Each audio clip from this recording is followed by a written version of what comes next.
Hi മക്കളമാരെ, എല്ലാവർക്കും good morning. എല്ലാവരും എന്തെടുക്കുക? ലഞ്ചൊക്കെ ഒരുങ്ങാൻ തുടങ്ങിയ? ഞാനേ ലഞ്ച് ഒരുങ്ങാൻ പോവുകയാണ്. അപ്പോൾ ലഞ്ച് ഒരുങ്ങാൻ പോയപ്പോഴത്തേന് ഞാൻ വെജിറ്റബിൾ പുറത്തെടുത്തപ്പോൾ ഞാൻ നിങ്ങൾക്കൂടൊരു കാര്യം പറഞ്ഞുതരാം. ഞാൻ എങ്ങനെയാണ് വെജിറ്റബിൾ എടുത്ത് വെക്കുന്നതെന്ന്. വാ, എൻ്റെ കൂടെ വാ. ഞാനേ വെജിറ്റബിൾ ഫ്രിഡ്ജിൽ പറക്കി വെക്കുന്നത് വെജിറ്റബിൾ ട്രേയിൽ കവറിനകത്ത് നന്നായിട്ട് വെള്ളം എടുത്ത് അത് നനച്ചതിന് ശേഷം അത് നന്നായിട്ട് വെള്ളം നിറച്ച് കുറച്ച് വെള്ളം എടുക്കും. വെള്ളം എടുത്തതിന് ശേഷം ആ വെള്ളത്തിനെ നന്നായിട്ട് അങ്ങ് കുടഞ്ഞു കളയും. എടുത്തതിന് ശേഷം അതിനടുത്താണ് ഞാൻ ഈ വെജിറ്റബിൾ വയ്ക്കുന്നത്. അപ്പോൾ എൻ്റെ ഈ വെജിറ്റബിൾ ഒന്നും തന്നെ കേടാവില്ല. 2 മാസമൊക്കെ കുറഞ്ഞതിരിക്കും ഇതിനകത്ത്. എടുക്കുമ്പോഴും നല്ല ഫ്രഷായിട്ടുള്ള വെജിറ്റബിളായിട്ട് തന്നെ ആയിരിക്കും എപ്പോഴും ഇരിക്കുന്നത്. സിപ്ലോക്കുള്ള ബാഗുകളിലാണെങ്കിൽ ഇത് ഞാനിപ്പോൾ അവിടെ ഒരു മുരിങ്ങയ്ക്ക ഇട്ട് വെച്ചിരിക്കുന്നതാണ്. 1.5 ആഴ്ച എൻ്റെ വെജിറ്റബിൾ മേടിച്ചിട്ട്. ഞാൻ ഉച്ചക്കലത്തിനുള്ളതിന് മീനെടുത്ത് വെള്ളത്തിലൊക്കെ ഇട്ട് ഡീഫ്രീസിന് വേണ്ടി ഇന്ന് ഞാൻ മീൻ അരയ്ക്കുന്നത് തേങ്ങ അരച്ചാണ് വയ്ക്കുന്നത്. അപ്പം തേങ്ങ അരയ്ക്കാനായിട്ട് ഞാനതിനകത്ത് എടുത്തിട്ടുള്ളത് തേങ്ങ, ചുമന്നുള്ളി, വെളുത്തുള്ളി, പിന്നെ ചുക്കുപൊടി. ഞാൻ ഈ ചുക്കുപൊടി എടുക്കുന്ന പലരും എന്നോട് എന്തുകൊണ്ടാണ് ചുക്കുപൊടി എടുക്കുന്നതെന്ന്. ചുക്കുപൊടി എടുക്കുന്നതെന്ന് പറയുന്നത്, ഞാൻ ഈ ഇഞ്ചി ഉള്ള സമയത്ത് കുറച്ച് ഇഞ്ചി മേടിച്ച് ഉണങ്ങി വെക്കും, ചുക്കാക്കും. എന്നിട്ട് ആ ചുക്കിനെ പൊടിച്ച് വെച്ചാണ് എടുക്കുന്നത്. പിന്നെ അതുകൊണ്ടാണ് ഞാൻ ചുക്കുപൊടി എടുക്കുന്നത് കേട്ടോ. എപ്പോഴും ഇഞ്ചി എടുക്കണ്ടല്ലോ എന്ന് വിചാരിച്ചിട്ട്. പിന്നെ ഞാൻ ഉലുവ ഇടും. ഉലുവ, മഞ്ഞൾപ്പൊടി. ഇന്ന് ഞാൻ മുളക് പൊടിയും മല്ലിപ്പൊടിയൊക്കെ ഞാൻ മൂപ്പിച്ചാണ് ചേർക്കുന്നത്. അതായത് കടുക് വറുത്ത് ചേർക്കുന്നത്. അത് കാരണം അത് വെയിലത്തിട്ട് ഉണക്കി പൊടിപ്പിക്കുന്നതാണ്. അത് കാരണം ഇത് ഞാൻ കടുക് വറുത്തിട്ട് അതിനകത്തിട്ടാണ് ബാക്കിയുള്ളതെല്ലാം. അതുകൂടാതെ ഇന്ന് ഇച്ചിരി പൊട്ടുകടലയും കൂടെ മീനകത്ത് അരയ്ക്കുന്നുണ്ട്. നല്ല ടേസ്റ്റാണ്. ഇടയ്ക്കൊരു പ്രാവശ്യം ഞാൻ ഇങ്ങനെ ഇട്ടപ്പോഴത്തേന് ഭയങ്കര ടേസ്റ്റായിരുന്നു. അപ്പോൾ ഇട്ടതിന് ശേഷമാണ് നിങ്ങൾക്ക് ഇത് ഞാനൊന്ന് ഷൂട്ട് ചെയ്തത്. നിങ്ങൾക്കൂടെ പറഞ്ഞു തരാമെന്ന് വിചാരിച്ചു. നല്ല ടേസ്റ്റാണ് കേട്ടോ മീൻ കറിക്ക് ഇത് അരച്ചപ്പോഴത്തേന്. നമുക്ക് മീൻ കറി വയ്ക്കാവേ. മീൻ കറി വയ്ക്കാനായിട്ട് ഞാൻ ചട്ടി അടപ്പി വെച്ച് ചട്ടി ചൂടായതിന് ശേഷം അതിനകത്ത് എണ്ണ ഒഴിച്ച് കൊടുക്കും.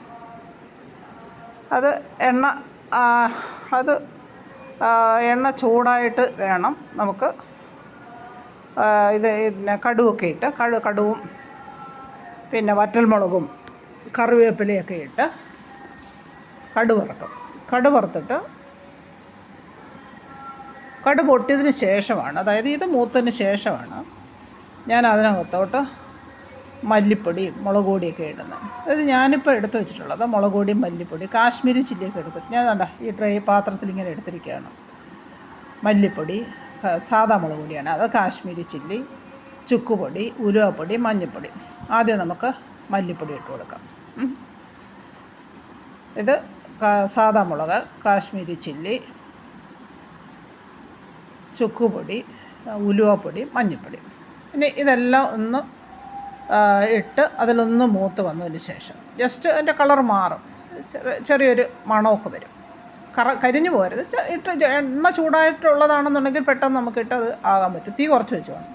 എന്നിട്ട് ഇത് തേങ്ങ അരച്ചതായതുകൊണ്ട് തക്കാളിക്ക് ഞാൻ അരച്ച് ചേർക്കുന്നില്ല. തക്കാളിക്ക് മുളക് ഇതിനകത്ത് കട്ട് ചെയ്തിടുകയാണ് ചെയ്യുന്നത്.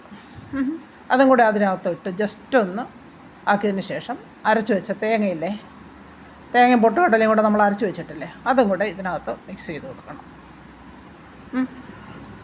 സ്വല്പം വെള്ളമൊക്കെ ഒഴിച്ച് അതങ്ങ് മിക്സ് ചെയ്യുമ്പോഴത്തേന് അതിൻ്റെ ആ ടേസ്റ്റും, അതിനുശേഷം ഉപ്പും പുളിയും കൂടെ നമ്മൾ കുതിരയിട്ടിട്ടുണ്ട്, അതും കൂടെ എടുത്ത് അതിനകത്ത് ഒഴിച്ച് കൊടുക്കുക. എന്നിട്ട് പിന്നെ നമ്മൾ ജാറ് കഴുകിയ വെള്ളവും ഇതെല്ലാം കൂടെ ഒഴിച്ച് നമ്മുടെ പാകത്തിന്, ഒരുപാട് വെള്ളമാക്കരുത്, എന്നാലും പാകത്തിന് വെള്ളമാക്കി. കാരണം നമ്മുടെ മീൻ കിടന്ന് വേവണം. ഞാൻ തേങ്ങ അരച്ച് വെക്കുമ്പോഴേ ഞാൻ ഈ അരപ്പ് തിളയ്ക്കാൻ വേണ്ടി നിൽക്കാറില്ല. എന്നിട്ട് ഇതിനകത്ത് തേങ്ങ അരച്ച് വെക്കുമ്പോൾ ഞാൻ മുരിങ്ങയ്ക്ക് മല്ലിയിലയുടെ തണ്ടും ഉണ്ടെങ്കിൽ ആദ്യമേ അങ്ങ് ഇടും. ആദ്യമേ ഇട്ട് അതിനകത്തോട്ട് ഇത് തിളയ്ക്കാൻ വരെ നിൽക്കത്തില്ല, അത് കഷ്ണങ്ങളങ്ങ് പറക്കിയിടുകയാണ് ചെയ്യുന്നത്. അതേസമയം മുളകിട്ട് വെക്കുന്ന കറിയാണെന്നുണ്ടെങ്കിൽ ഞാൻ ഈ അരപ്പ് തിളച്ചതിന് ശേഷമാണ് ഞാൻ ഈ മീൻ കഷ്ണം പറക്കിയിട്ട് കൊടുക്കുന്നത്. അപ്പോൾ ഇങ്ങനെ ഇട്ട് കൊടുക്കുന്നത് കൊണ്ട് ഉള്ള പ്രയോജനം എന്ന് പറഞ്ഞു കഴിഞ്ഞാൽ ഈ ഉപ്പും പുളിയും എല്ലാം കൂടി ഇതിനകത്ത് കിടന്ന് പിടിച്ച് അതിൽ വെന്ത് കിടക്കും. ഇനി നമുക്ക് അവിയൽ വെക്കാം. അവിയലിൽ കുറേ കഷ്ണങ്ങളൊക്കെ ഞാൻ അരിഞ്ഞു വെച്ചിട്ടുണ്ട്. ഇടയ്ക്ക് എപ്പോഴും ആരും എന്നോട് ഒരു അവിയൽ വെക്കുന്നതിൻ്റെ ഒരു വീഡിയോ ഇടണമെന്ന് പറഞ്ഞിരുന്നു. അതാ ഞാൻ അവിയൽ വെക്കാൻ പോവാണ്, അതുകൂടെ അതിന് ചേർന്നിരുന്നോട്ടെന്ന് വിചാരിച്ച്. എന്നിട്ട് ഇതിന് നിരന്തരം വെള്ളം വെക്കാറില്ല ഞാൻ അവിയലിൻ്റെ കഷ്ണത്തിൽ. അതിനൊരു പകുതി ഭാഗം വെള്ളമേ വെക്കത്തുള്ളൂ. ഇത് തിളച്ച് വരുമ്പോഴത്തേനും എന്നെ പറ്റുമെന്ന് പറഞ്ഞാൽ ആ വെള്ളം ഇങ്ങനെ മുകളിലോട്ട് പതഞ്ഞ് വരും. അപ്പോൾ അതിന് വേകാവുന്ന ഒരു ഇതേ ഉള്ളൂ. എന്നിട്ട് തീ കുറച്ച് വെച്ച് ഉപ്പും കൂടെ ഇട്ടാണ് ഞാൻ കുറച്ച് ഉപ്പിടും. അതായത് ഇതിന് മൊത്തത്തിലുള്ള ഉപ്പല്ല, കുറച്ച് ഈ കഷ്ണത്തിൽ കുറച്ച് ഉപ്പ് പിടിക്കാൻ വേണ്ടി ഉപ്പിടും.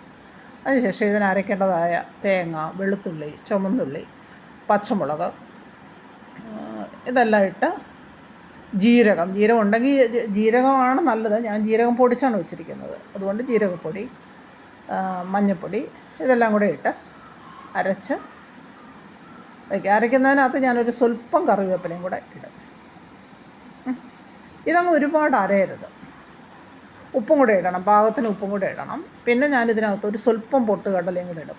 ഇത് ഞാൻ ഇപ്പോഴവിടെ ഇരുന്നുകൊണ്ട് എടുത്തിട്ടതാണ്. അല്ലെന്നുണ്ടെങ്കിലേ നിങ്ങൾ ചെയ്യുവാണെങ്കിൽ ഒരു സ്വല്പം അരയ്ക്കുന്നതിന് ഒരു സ്വല്പം നേരത്തെ ഒന്ന് ഇച്ചിരി ഒന്ന് കുതിർക്കണം. എന്നിട്ട് അതിനകത്ത് ഇടുമ്പോൾ അതിനൊരു പ്രത്യേക കൊഴുപ്പും കൂടെ വരും. ഇത് ഞാനിപ്പം പെട്ടെന്ന് അങ്ങ് ഇട്ടതാണ്. നല്ല ടേസ്റ്റുമാണ്. കഷ്ണം വെന്തിട്ടുണ്ടേ, നമുക്ക് അരപ്പിടാം. അരപ്പിട്ട് വേണ്ട നല്ല അടിപൊളിയായിട്ടുള്ള ഉപ്പും എല്ലാം പാകത്തിനാണ്. ഇനി നമുക്ക് അതിനകത്തോട്ട് കുറച്ച് കറിവേപ്പിലയും വെളിച്ചെണ്ണയും ഒഴിച്ചു കൊടുക്കാം. ഇതിനകത്ത് പിന്നെ വെളിച്ചെണ്ണയും ഇത് ഒഴിച്ചതിന് ശേഷം ഓഫാക്കുക. തൈര് ഒഴിക്കേണ്ടവരാണെങ്കിൽ അപ്പം തൈര് ഒഴിക്കുക. ഓഫാക്കിയതിന് ശേഷം തൈര് ഒഴിക്കുക. ഞാനതിനകത്തൊരു സ്വല്പം ഇത് തണുത്തതിന് ശേഷം തൈര് ഒഴിച്ചിട്ടുണ്ട്. അത് ഷൂട്ട് ചെയ്യാൻ മറന്നു പോയതാണ് കേട്ടോ. നമ്മുടെ മീൻകറി ആയിട്ടുണ്ട്. മീൻകറി നല്ല അടിപൊളിയായിട്ടുള്ള മീൻകറി ആയിട്ടുണ്ട്. ഭയങ്കര ടേസ്റ്റാണേ. തേങ്ങ അരച്ച് വെച്ച ഈ മല്ലിയുടെ തണ്ടും കൂടെ ഇട്ട് വെക്കുന്ന മീൻകറിക്ക് ഭയങ്കര ടേസ്റ്റാണ്.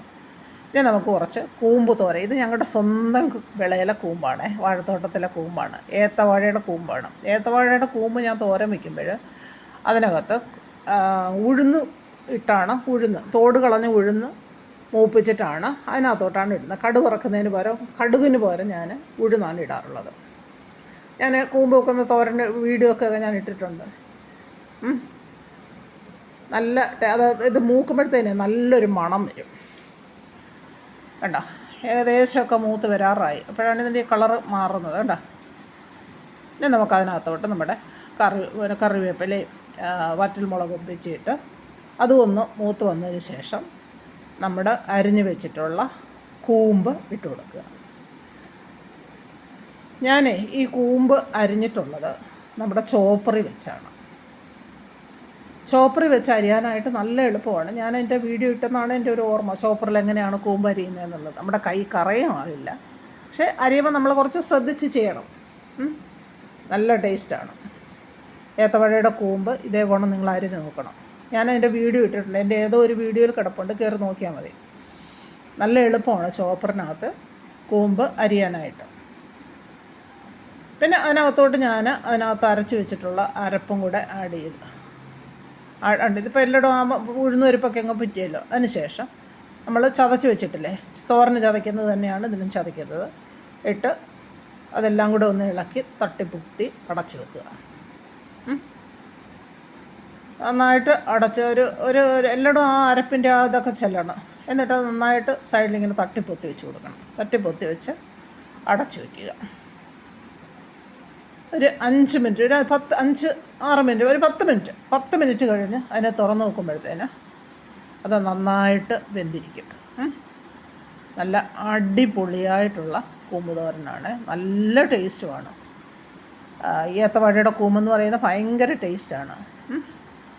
ഉണ്ട്. അങ്ങനെ നമ്മുടെ കൂമ്പ് തോരനും റെഡിയായി. നമുക്കിന്ന് വെച്ച ആഹാരം എന്തൊക്കെയാണെന്ന് കാണണ്ടേ, എൻ്റെ ഉച്ചയൂണ് എന്തൊക്കെയാണെന്ന് കാണണ്ടേ. കേട്ടോ, ചോറ്, നല്ല മീൻകറി കണ്ടോ, എണ്ണയൊക്കെ തെളിഞ്ഞിരിക്കുന്ന കണ്ടോ, തേങ്ങ അരച്ച മീൻകറി, കൂമ്പ് തോരൻ, അവിയൽ, പിന്നെ അത് ഇന്നലത്തെ പരിപ്പ് കറിയാണേ. അപ്പോൾ ഇതൊക്കെയാണ് ഇന്നത്തെ എൻ്റെ കറികൾ. അപ്പോൾ നിങ്ങൾക്ക് എല്ലാവർക്കും എൻ്റെ ഈ വീഡിയോ ഇഷ്ടപ്പെട്ട് കാണുമെന്നാണ് ഞാൻ വിചാരിക്കുന്നത്. ഇഷ്ടപ്പെട്ടാൽ ലൈക്ക് ചെയ്യുക, ഷെയർ ചെയ്യുക, സബ്സ്ക്രൈബ് ചെയ്യുക, കമൻറ്റ് ചെയ്യുക. ഓക്കെ.